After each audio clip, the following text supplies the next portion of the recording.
May tao sa kabilang line. We have a caller. And the caller's name is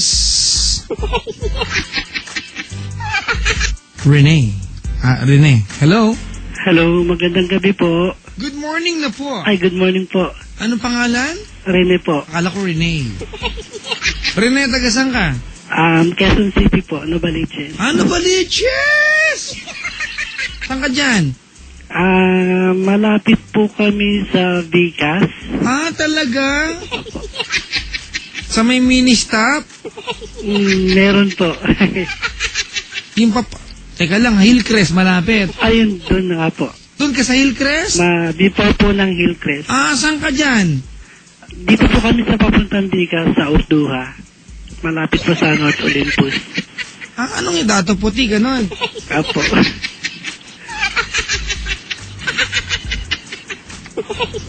Anong street ka? Lapu-Lapu. Lapu-Lapu, malapit simbahan. Opo. Galing na po kayo dito? Hindi, napapadaan lang minsan. Opo. Meron ka rin diri sa simbahan, di ba? Meron po. Pag linggo, maga nagbubukas, no? Opo. Tapos sa kabilang kanto, may rentahan ng video, okay, di ba? Meron po. Sabi ko sa'yo, meron eh. Tapos merong sa kanto, di ba? Yung rentahan ng mga mobile disco, gano'n? Meron din po. Sa kabilang kanto yun, di ba? Pag dumiretso ako, may mga aso dyan, kulay puti isa. Marami nga pong aso dito. Isa brown. Tagtinga isa eh.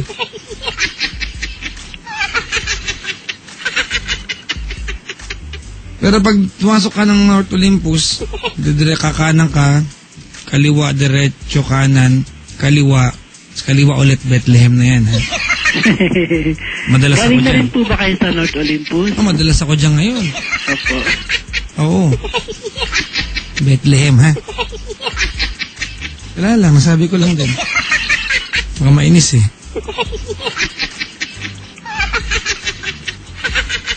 Ito kasi si Rene, banggit-banggit pa eh. Papaaway ako sa'yo eh. Yeah! Alright, Rene. Opo. Bago lumala problema ko, ikaw na lang muna. Ano meron? Tungkol po ito sa love life ko po. Love life mo? Opo. Talaga? Meron ka nun? Ilan taong ka na?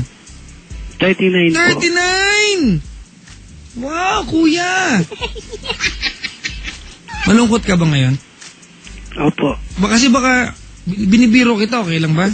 Okay lang po.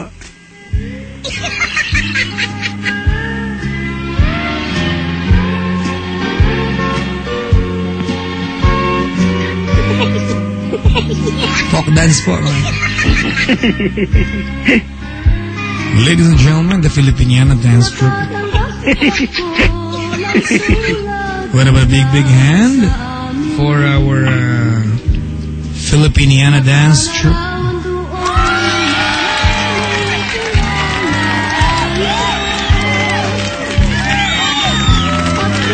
To the tune of Sierra Madre from Curita.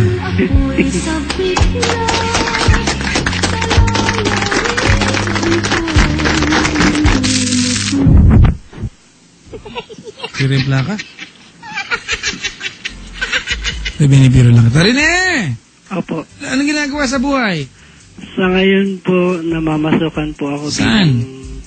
Kasambahay po. Saan? Dito rin po sa Novaliches. Saan dyan? Dito nga po sa Urduha. Sabi ko alam ko yan eh. Pagdating sa kanto ng Vicas, di ba? Kakanan ka, di ba? Opo. Bago ka makarating, may tindahan ng mga halaman. Tapos tindahan ng prutas at bigas. Opo. Tapos bakery. Opo. Tama? Tapat Opo. niya, burger stand. Tama?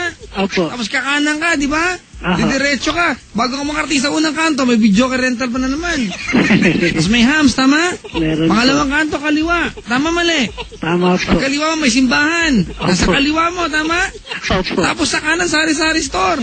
Tapos karinderya, tama? Oh shit, isang kanin dyan. Oo nga. Pag kumaliwa ka, ay hindi pa, isang kanto pa, yun, lapu-lapu na yan, di ba? Tama? Opo. Yun o. tuntong. Anong gate na number niyo? Sa inyo ba yung malaking puting gate dyan? Ay, hindi po. Kulay brown po yung gate O di namin. kayo nagkaparinta ng video, okay? Yung kapitbahay po namin yan. Yung katapat ng blue gate. Opo. Bakit alam na alam po Huwag ka ninyo? mangialam, bakit ba? Pero dumidiretso ako sa North Olympus, Opo. Bethlehem Street. Putputing gate yan.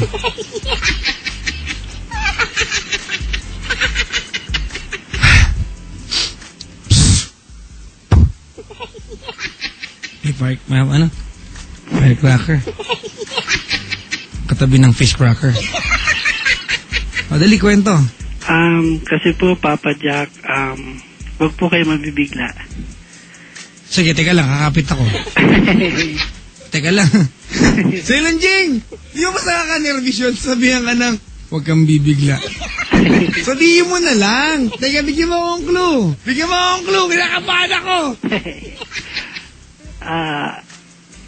Sa ikatlong pamilya po ako, Papa Jack. Oh. I mean, I'm a gay. Oh, ano nakakabigla sa pagiging bading? Yun ba yung sinasabi mo sa akin, huwag kang bibigla?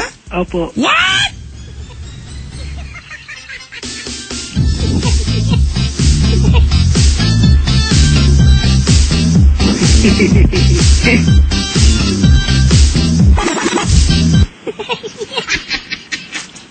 Ano nakakabigla sa pagiging bading?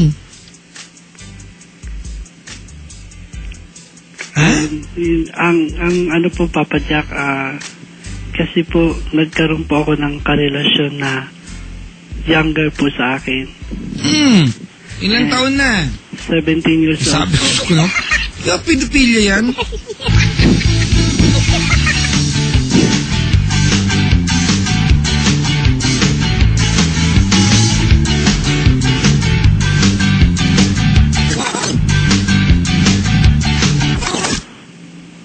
Kailan?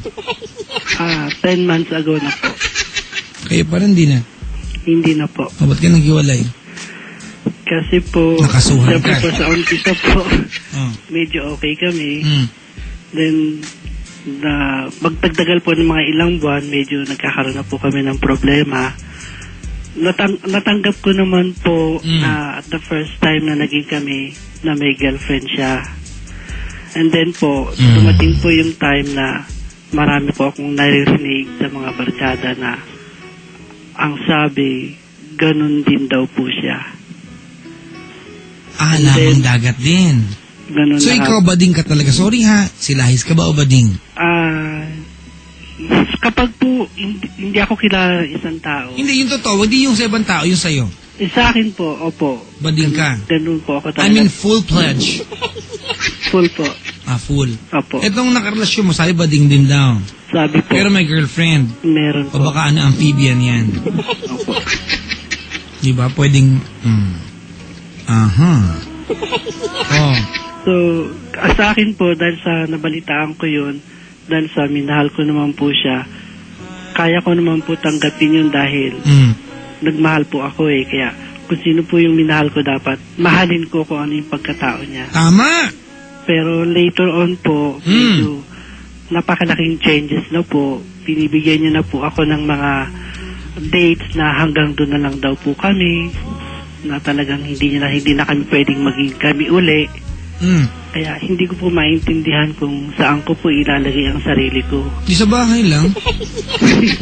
Saan malalagay yan?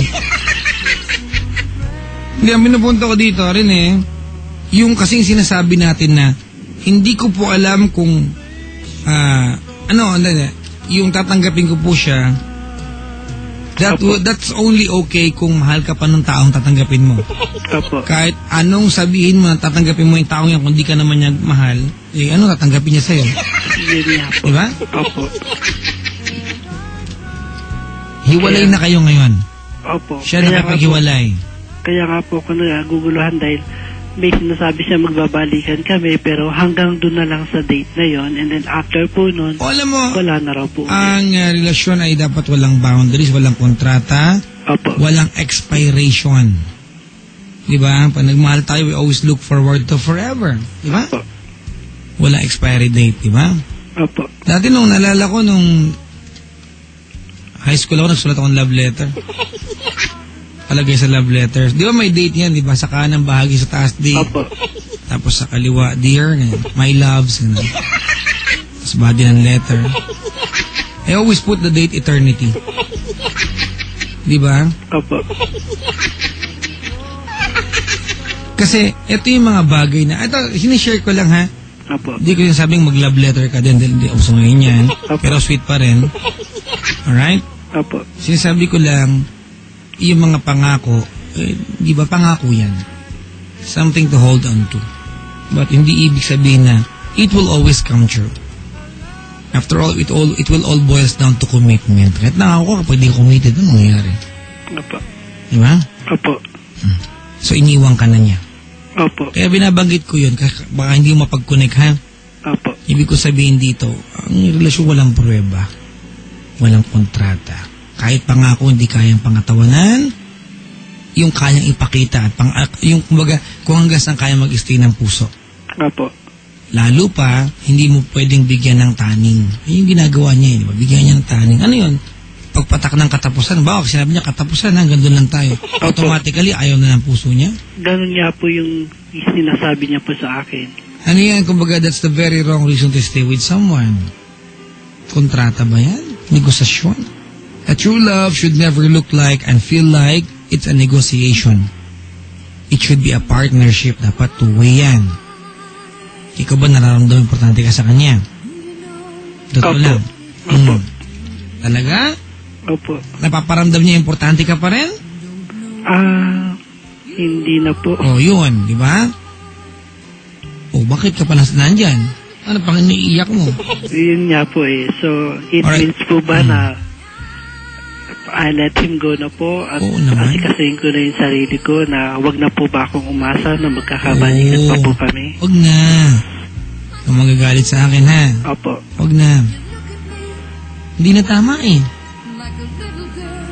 Alright? Opo. Hindi na tama. It's not right anymore. Imagine mo, bibigyan ka niya ng taning, gandun. Alam mo, Rene, gusto ko lang itama din. Papadyak, huwag kang bibigla, bakla po ako. Hindi mali magiging bakla. Opo. So, huwag mo nga sana, pag sinabi mo sa ibang tao, bakla ako, no! Ganon. Hindi na to. Hindi ka pa ding. Bawiin mo. Hindi na ganun kultura ngayon, di ba? Bakla ka, ito naman. Alright? Opo. Wala, kasi, imbis na matanggap ka na ibang tao, ikaw mismo hindi makatanggap sa sarili mo, ano mangyayari sa'yo? Opo. Hindi rin dahil sa bading ka, papayagan mo na gantuhin ka na lalaking ito. Opo. Hindi rin tama yun. Diba? Kahit bading tayo, tibo, silahis, babae, lalaki tayo.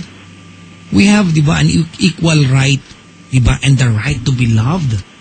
Truthfully and honestly. Impartially. Diba? Alright? Opo. Ikaw, kung nakaanta ba siya, sasabihin sa kanya?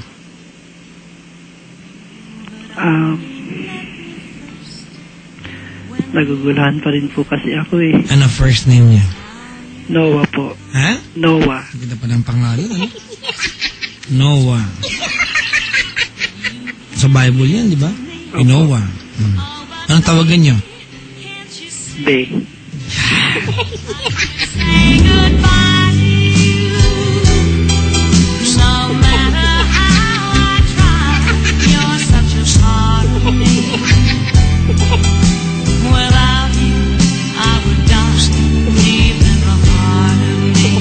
Ay, Papa Jack. Oh, ano? Parang ang hirap-hirap po kasi. Ay, kahit kailan. It's never been easy to say goodbye to someone.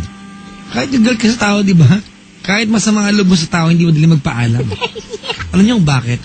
Because as human, di ba, aso nga may attachment sa tayo pa kaya? Di ba? Okay. Aso yan, hayop yan. Di ba? Etong mga hayop, they have this ability, di ba, ng skill to be attached sa masters nila, sa owners nila, di ba? Tayo pa kaya na tao na buong-buo yung mission natin. Di ba? Di ba? Opo. So, kung sinasabi mong mahirap, ay totoo yan.